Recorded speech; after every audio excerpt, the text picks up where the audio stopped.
Rynek sportowych zegarków oszalał. Totalnie.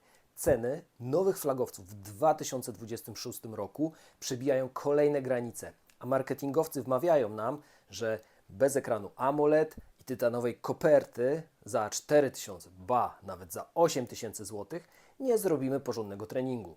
Przez ostatnie tygodnie rzuciłem wyzwanie tej teorii, mianowicie odłożyłem mojego Epixa Pro Gen 2, odłożyłem nawet Fenixa 8 Pro Micro LEDa i biegałem, pływałem, jeździłem na rowerze oraz katowałem się na siłowni z tym plastikowym potworem sprzed kilku lat. Garmin Forerunner 955. I wiecie co? Czuję się po prostu oszukany przez reklamy. Dziś powiem Wam brutalnie szczerą prawdę. Dlaczego kupowanie najnowszego Garmina to obecnie błąd finansowy? I jak ten zapomniany model premium bezlitośnie obnaża marketingowe triki. Zacznijmy od mięsa, czyli od biegania. Na papierze 955 to starsza generacja. W praktyce wrzuciłem go na bezpośrednie starcie z moim Epix Pro Gen 2 i Stridem. Efekt? Jeśli chodzi o wielopasmowy GPS, multiband GNSS, czapki z głów. Las, gęsta zabudowa miejska, zero rwania śladu. Robiłem kilka wspólnych biegów, m.in. trasa 14 km po lesie, Epix pokazał 14,05, Forerunner równe 14. 50 metrów różnicy na 14 km to jest tyle co nic. Ale żeby nie było za słodko, tętno z nadgarstka. Tutaj widać, że czujnik Elevate 4 ustępuje nowszej generacji. Średnie tętno z treningu 129 na Epixie kontra 132 na Forerunnerze. Maksymalne 144 do 147. Tragedii nie ma. Do bazy tlenowej nam to wystarczy, ale jeśli robicie ostre interwały bez pasa na klatkę piersiową, raczej się nie obejdzie. A skoro mowa o interwałach, test na bieżni lekkoatletycznej. Wybierasz sobie tor, biegniesz. Mój standardowy test to 5000 metrów po bieżni lekkoatletycznej. Forerunner wypluł 5090 metrów. Biorąc pod uwagę, że nie biegłem idealnie po sznurku, wynik całkiem w porządku.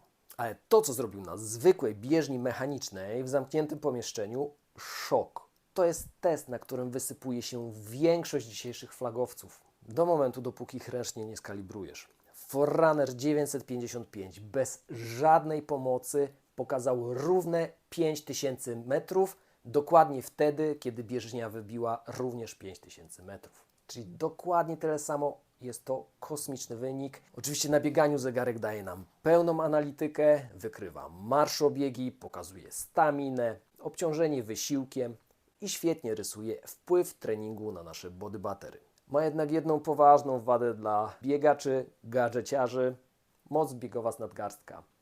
Garmin w żadnym modelu mnie do tego nie przekonał. Ja korzystam ze Strida i tak, moja średnia moc Garmina to 268 W, a z niezawodnego Strida 214 W. Maksymalna ponad 350 na Garminie, podczas gdy na Stridzie było 259. Dwa zupełnie różne światy. Kadencja też potrafi się trochę rozjechać, bo jeżeli chodzi o średnią, pozostaje podobna, ale maksymalna to miałem różnicę między 170 a 197, więc to już konkretnie widać. Podsumowując, do biegania nic więcej do szczęścia Wam nie potrzeba. Dobra, i taka jedna ważna prośba. Zaobserwujcie mój kanał, dzięki czemu będę mógł się bardziej rozwijać i będzie więcej fajnych testów. Idziemy dalej. Rower.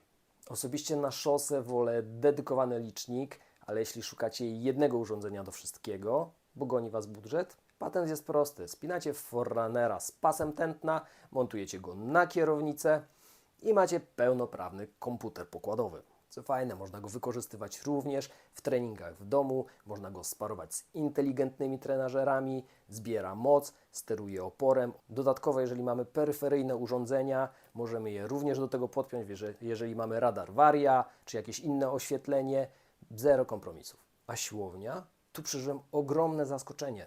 Wrzucacie sobie gotowy plan treningowy albo działacie z palca, zegarek świetnie zlicza serię, ciężary, powtórzenia. Jasne. Jak pójdziecie robić maszyny na nogi, to z nadgarstka nic się nie policzy. Do tego czasami pomyli jedno ćwiczenie od drugiego, które mogą być bardzo do siebie podobne, ale w aplikacji bez problemu zmienicie sobie to 2-3 kliknięciami. Funkcjonalnie To jest poziom dzisiejszych topowych modeli za miliony monet, który zjada tańszą konkurencję całkowicie na śniadanie. W wodzie bez niespodzianek. Rasowy zegarek do triatlonu. Tempo, ruchy, tętno pod wodą i wskaźniki SWOLF. Kluczowy jest tu jeden detal, tryb ćwiczeń technicznych. Coś, co Garminy mają, konkurencja już nie zawsze. Kiedy robicie zadanie na samych nogach lub w płetwach, gdzie ręce nie pracują, możecie to łatwo oznaczyć. Dajecie dystans i na koniec statystyki Wam się zgadzają. Tanie zegarki lub takie bez tej funkcji totalnie płyną i niszczą Wam całe statystyki, całe podsumowania, cały trening. A teraz funkcja, która w tej półce cenowej niszczy cały system. Mapy. Idziesz w góry, wgrywasz traka i masz pełną, kolorową mapę topograficzną na nadgarstku. Dlaczego o tym mówię? Bo w 2026 roku mnóstwo nowych, drogich zegarków, jak choćby seria Venu, czyli Venu 4, w ogóle nie ma map. Tam dostajecie nawigację po śladzie, aczkolwiek na czarnym ekranie. Jeśli chcecie zobaczyć, jak to wygląda, zapraszam Was na mój test Venu 4. W Forerunnerze 955 nawigacja stoi na poziomie, który do dziś praktycznie w ogóle się nie zestarzał. Nowsze modele nie zaprezentują Wam dużo więcej aniżeli ten tutaj maluszek. Dobra, ale pogadajmy o tym, gdzie ten zegarek bezlitośnie obnaża swój wiek. Ekran MIP. W świecie, gdzie każdy nowy zegarek świeci jak smartfon z ekranem AMOLED, wyświetlacz Forerunnera 955 wygląda jak retrokalkulator. Kolory są wyblakłe, a w pomieszczeniach ekran po prostu ciemny. Ale ten przestarzały ekran MIP ma swoją mroczną stronę, która dla prawdziwego sportowca jest błogosławieństwem. Im mocniej świeci słońce, tym jest bardziej czytelny. A do tego nie musi się wygaszać, nie potrzebujesz gestu wybudzenia, działa zawsze. I to też przekłada się na baterię. Druga sprawa to budowa. To jest w 100% plastikowy kompozyt.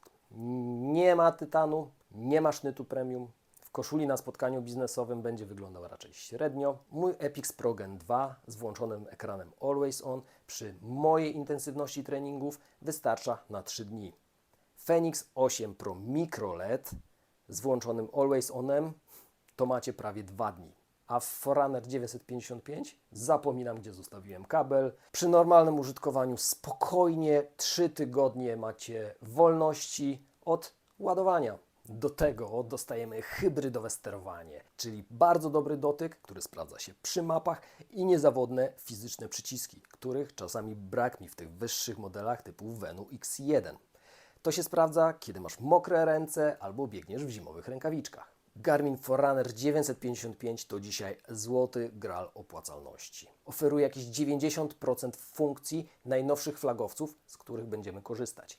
Genialny GPS multiband, pełne mapy topograficzne i baterię, o której użytkownicy AMOLEDów mogą tylko pomarzyć. Tak, jest plastikowy. Tak, ekran nie powala kolorami jak w salonie telewizor, ale na trasie, w błocie, na basenie i w gęstym lesie to wciąż bezkompromisowa maszyna do wygrywania.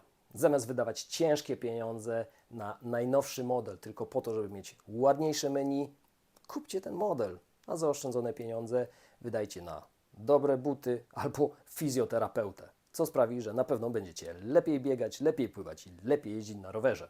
A jakie jest Wasze zdanie? Czy w 2026 roku warto jeszcze kupować zegarki z ekranami MIP?